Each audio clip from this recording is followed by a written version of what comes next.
Megan Rapinoe, who I am told is a soccer player. Megan Rapinoe has a message for you.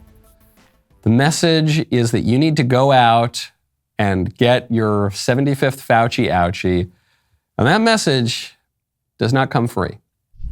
Megan here. Megan here. To get my booster. Get your booster. There she is. She's in the doctor's office. Okay, she got her shot, apparently.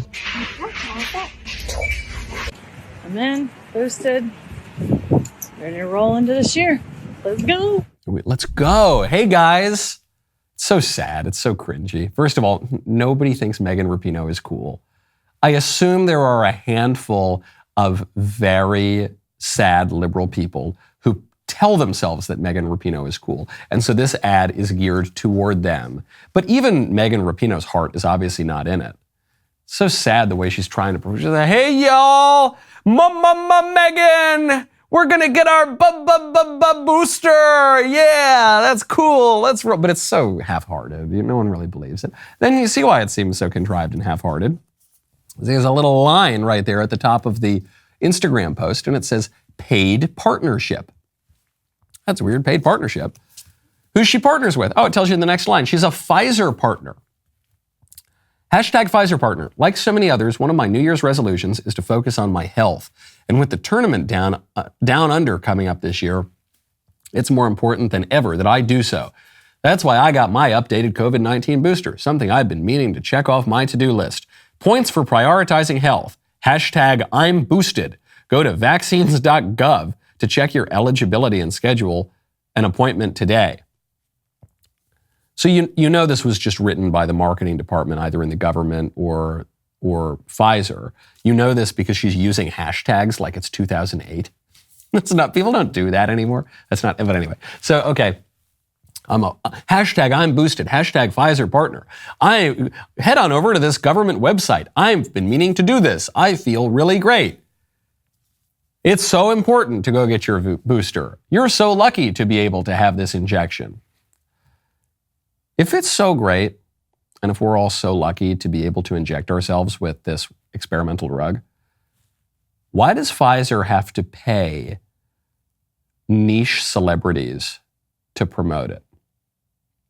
If it's so great, and if COVID is so dangerous and scary that we're just waiting, oh, I can't wait to get my vaccine, why does Pfizer, why does the government, why does whoever's footing the bill here, why do they have to pay? And specifically, why do they have to pay this kind of celebrity?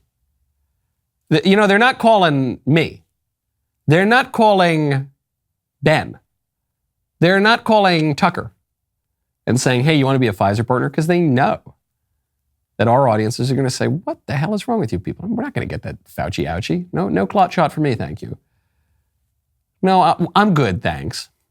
But the handful of people who follow Megan Rapinoe, that's the target audience. They know these libs